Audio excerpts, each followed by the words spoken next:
There are no people left, but I'm still here. So many of us are. Too many, some might even say. Many more than were initially expected to survive. And although we're here, walking around, many of us play acting out a facsimile of our lives from before. Our humanity died a long time ago. No one that managed to make it this far did so by being a saint, myself included. When I said that, my sister Cece glared at me, an odd mashup of anger, pity, and something else I couldn't place at the time, showing on her face. But I've had nothing else to do in my spare time here, other than ponder my current, albeit short-term, existence. If I didn't talk to someone, anyone, about it, I was going to lose my damn mind. Well, I suppose I'm going to lose it soon regardless. They say I defaulted on several loans, but I know that can't be true. I've paid the only bill I've ever needed to long ago. I'm missing a good percentage of liver left to prove it. And that wasn't even for my debt. Cece is one of the few people left that works with computers. Must have been a clerical error or a glitch, she said.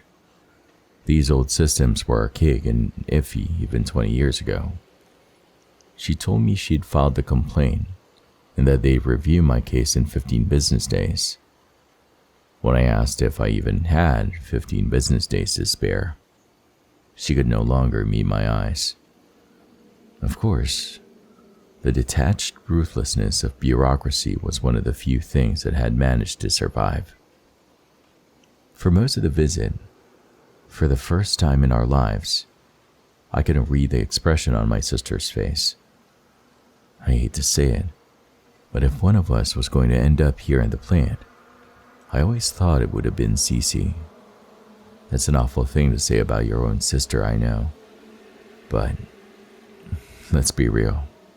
She's always lived way above her means, and years ago, I even had to pay what she owed so she wouldn't end up in this very place.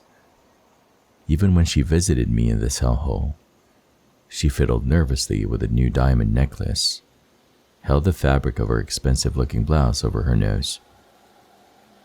It's funny, I don't even smell it anymore. But to be fair, it did take a while to get used to. Who would have guessed that this bear had a scent? I'd best describe it as a mixture of resignation, fear, and that stinging smell of bleach. Every so often her eyes would flit towards the wall and widen a fraction at the muffled sounds coming from the other side. Focus on the rust-colored stains that had managed to seep in from underneath. I understood her discomfort, but unlike myself, at least she doesn't have to watch people go in, see what comes out. What can I say?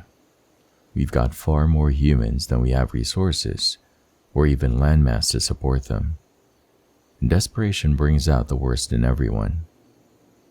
It's a bit frightening how quickly we got to this point though, how efficient the processing, reuse, redistribution all has become. Nothing goes to waste here.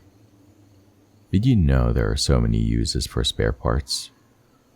When I was a kid, before everything went to shit, I learned that. I learned that marshmallows and gelatin came from hooves and ligaments, collagen beauty creams from skin and muscle. Some beers were filtered through fish bladders, sugar bleached using bone char.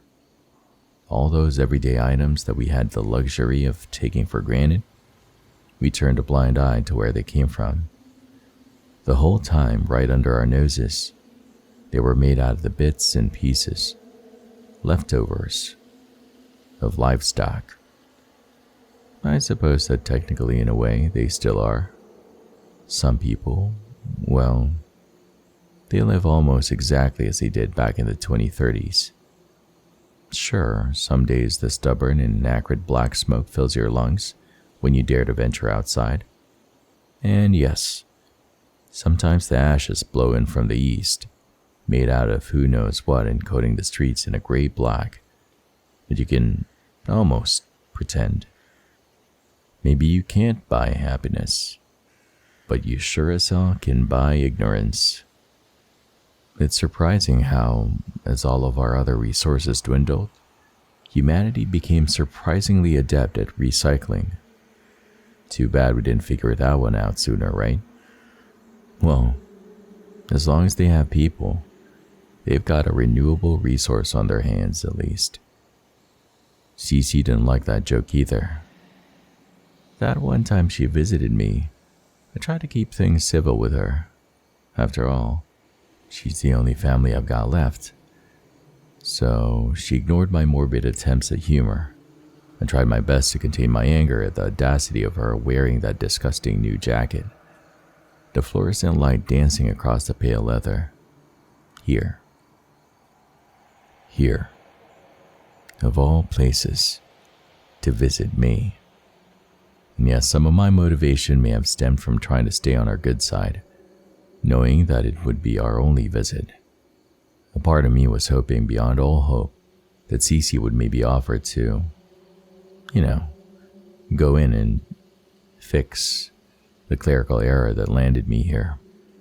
I knew she could. She could swoop in at the last minute and make everything right. But she never offered, and I didn't ask. At first I thought maybe it was because she knew that if she got caught, she'd be right here in the same situation that I am.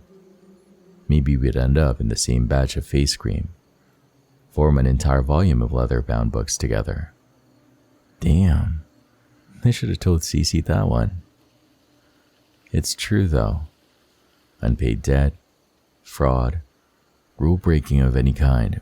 Hell, simply being a person that wouldn't be missed, that was in the wrong place at the wrong time. Any of that could land you down here. But no, that would have been too kind. Like I said, some of us may have survived. We are still here. We still walk this earth. But our humanity died a long time ago. When they said it was time to go, they called my name. My full name. For the first time, and beckoned me over.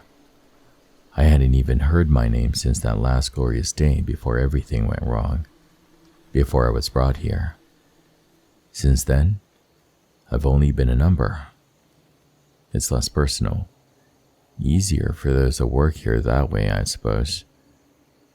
As I went to stand, I stared at my sister, my mouth agape. I let out tears of relief, felt the flood of hope I'd been trying to hold back, all of it, return.